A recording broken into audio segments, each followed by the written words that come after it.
Ashish, I hope you are safe as well as your loved ones. If you can also, first of all, tell us where you were when you actually realized that there was an earthquake. And of course, the impact largely felt in Myanmar, but the aftershock in Bangkok has also been massive. Yes. Hi. Thanks for inviting me.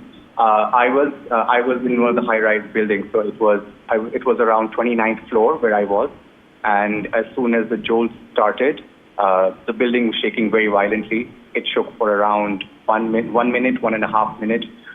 Everybody was in panic mode. Everybody was either under the table or looking for some safe haven around the gate and the structure under the doors. Of course, after that, I'm safe. But during this, what I could see outside was even on the high rise, when we saw in the other buildings outside the window, the swimming pools were overflowing and the water was flowing down. Construction had stopped. Everybody was in a bit of a panic. Because it's so unexpected here to have an earthquake, we were quite surprised. But after some time, when the shaking stopped, we all went downstairs. Even from 30, 40 floors, people took the stairs down. Sorry, people took the stairs down, and even old people, even the children, everybody gathered in the safe zones.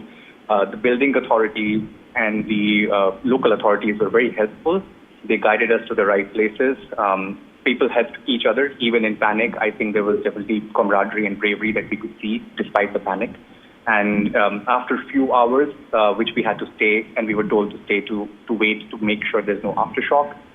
So there was around 2-3 hours that we stayed outside, and after that we were told to go back go back inside the building. Now things are starting to get back to normal. There are a lot of ambulance sirens that I can still hear, but that's been decreasing and dying down, which is good to hear. But yes, now things are back to normal, and the BTS system, which is the public transportation system, has started in a few areas. Ashish, if I can ask you, the government there has declared Bangkok as a disaster area. So in your surrounding or the building where you live, in your neighborhood, in your community, do you feel that a lot needs to be done in order to make that area safe as well? Though, as you said, it seems like the worst is over. But in terms of the rehabilitation, or in terms of what needs to be taken care of immediately to make people feel safe again, do you think that work, how long is that going to take in your assessment? It seems it's definitely going to take some time, maybe a few hours or maybe throughout the night, just to make sure everything is completely okay and back to normal. I did hear, not confirmed if this is a reliable source, but I did hear that there might be aftershocks later in the evening, so I think there's some preparation for that.